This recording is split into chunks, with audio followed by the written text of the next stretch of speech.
Hi everyone, I'm back with another video. This is week 9, off-camera flash.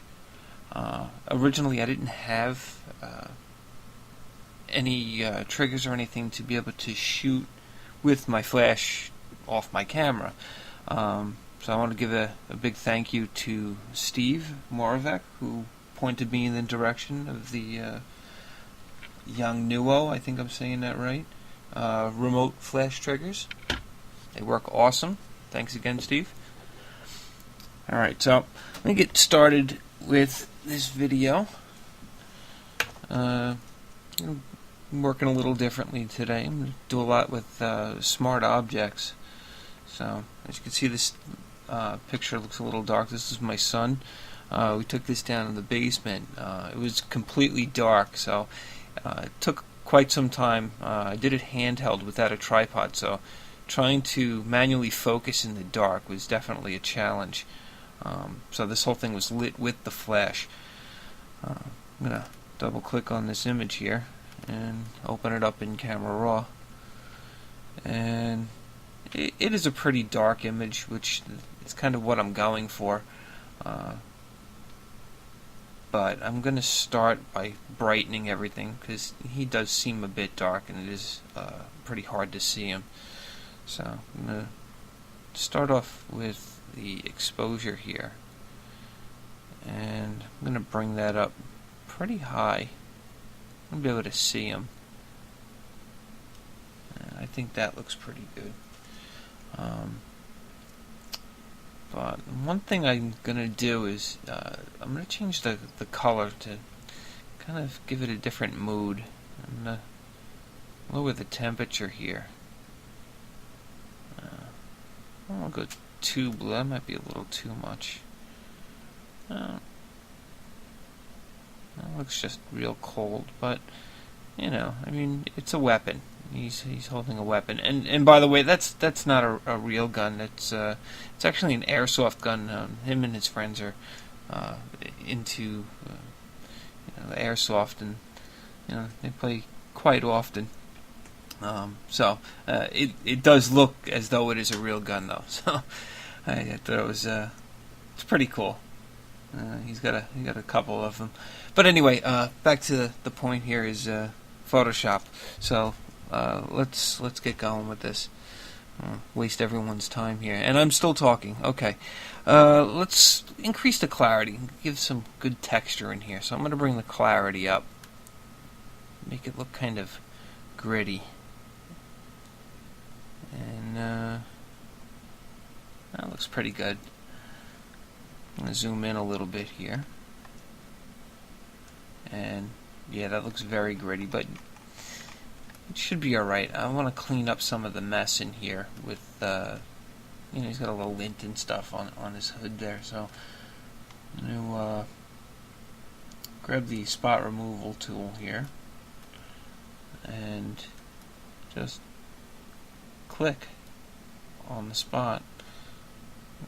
Move the overlay there.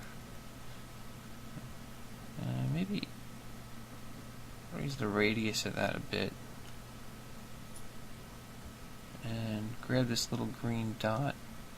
Oop. I just want to grab the dot.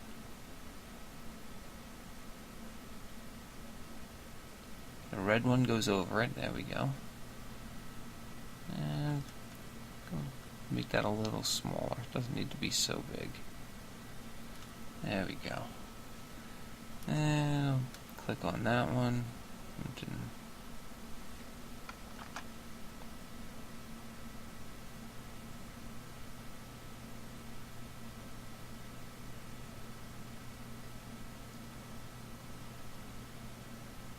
I'm moving a little too much with this stylus in my hand here, with the pen in my hand. And that's why it's resizing to that small size. Just make the radius a bit bigger there. Alright, there we go.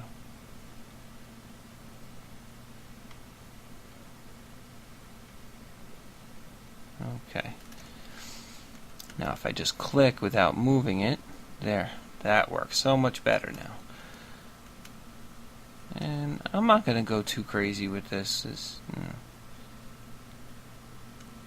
lot of this is going to be covered over here. I just want to get most of the spots, like that one.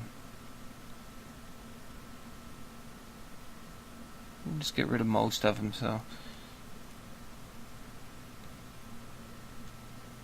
yeah, it's not too noticeable. Put that one there. I think that should be okay for now. Alright, so now what I'm going to do is I'm going to switch back to the hand tool, and I think that looks okay.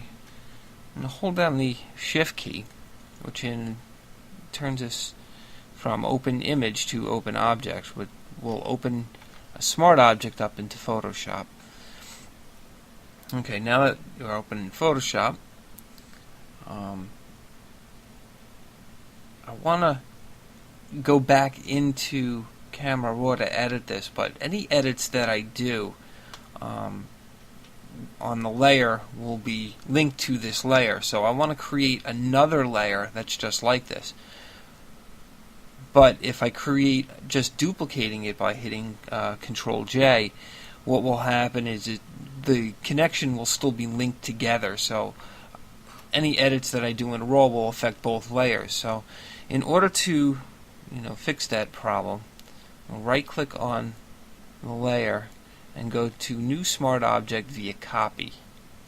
And what that does is breaks the link between the two. So now when I double-click on this image, on the layer here, it opens back up in Camera Raw, and now I can edit the image independently from the other layer. So now I'm going to lower this exposure here. Get it dark again. So you know what? No, I'm going to leave it there. What was that? 165, I believe. And I'm just going to lower the contrast.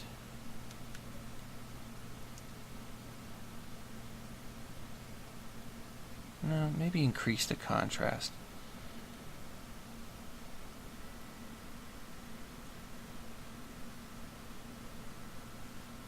And that looks good.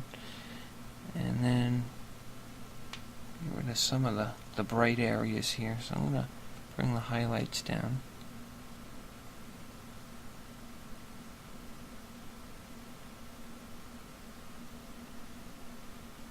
I don't want to get this too dark in here, so I'll bring that up a bit. There.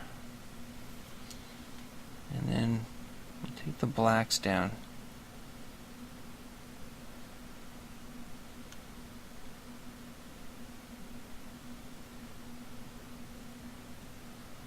Right around there. I know this did go pretty dark, but we're going to bring that up because remember we have the other layer that's in there still in Photoshop. So let's go back to it now. And now we have the two layers, so you can see they're no longer linked together, but we did it non-destructively, which is the important part. Alright, so and what I'm going to do is let some of these colors come through, and I'm going to change it to a hard light.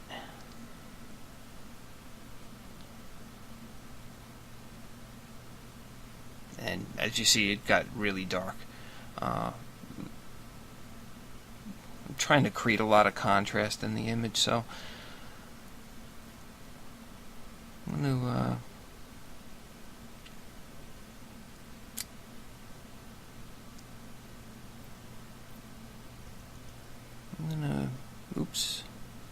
create a mask on here.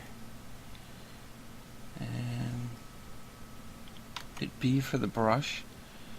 And 20% is pretty good opacity. And I'm just going to paint with black. I just hit X to swap the foreground background color. I'm just going to paint with black in here.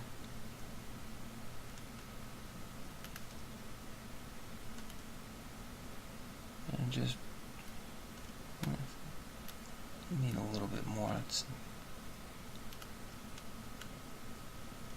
just going to paint in here and bring out the areas of interest where we want the eye to go to. So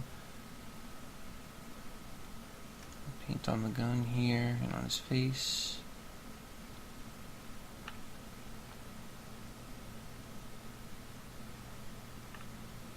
I'm going to bring the attention in.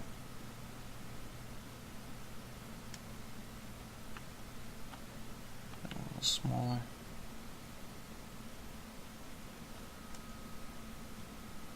And I'm going to lower the opacity a little. Swap my colors. And I'm going to get in close over here. Oops. I just held down Z for the magnifying tool, which is shortcut Z. If you hold it in, it toggles, so you can just click and drag, and it zooms right into the area, and then you can let it go, and it goes back to the previous tool you were using. And I'm just going to paint in here around this a little bit. And make my brush a little bigger. And paint in around here too. Doesn't look like we have like a halo going on there. It just doesn't look too pleasing that way. And paint in around there. Increase the opacity there a little bit. Didn't look like I was having too much of an effect. Okay, as you can see, it's kind of noisy, but I kind of like that effect in here. This low light image, I think it looks kind of cool. A little grungy looking to the image. I think it adds to it. But hey, that's personal taste. Some people may not like it, but I prefer it. Okay, I think that looks pretty cool. Alright, so now what I want to do is get rid of the dark area. This is kind of distracting, this little area over there. I mean, it's part of the image, but it's not that it doesn't really add much to the image. So what I'm going to do is just create a new layer, and I'm going to use my brush with the color set to black. I'll make the brush a little bit bigger. I'll lower down the opacity and just paint in with black over here. Cover this area up. I'm going to even go down here a little bit.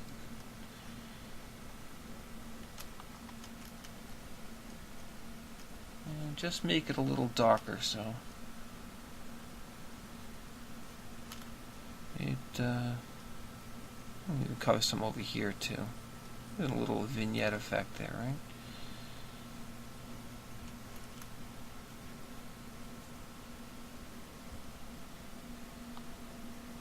Alright, and now, looking before, you'd see a little too close. Now you could see right here where this is all noise from the image, but where I painted with the black has no noise, so I'm going to have to add that in.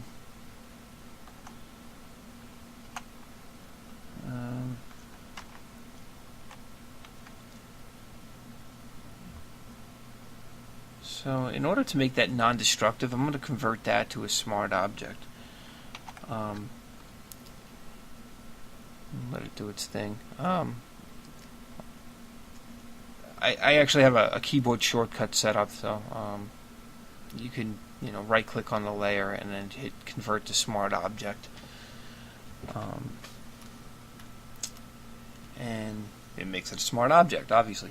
And then I'm going to go into Filter, Noise, and then Add Noise, and make sure a monochromatic is clicked, because we don't want to add color to the image. And as you see, you probably can use a tiny bit more, not much. I don't want to go too crazy with it.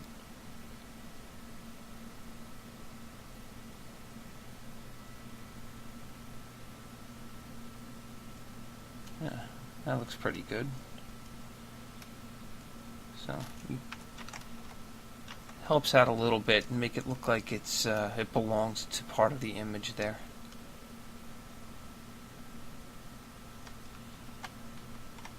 And that's pretty much it. That's what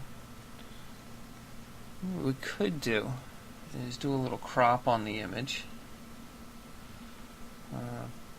Kind of set it up, rule of thirds thing. We could put it on his eye, but I'm going to move it over a little bit. Around there, I think that looks nice. And hit enter and does its thing. And that's it. That's pretty much the edit there. I'm going to tab out, hit F a couple of times, get to full screen, and that's the image. I'll see you guys next week.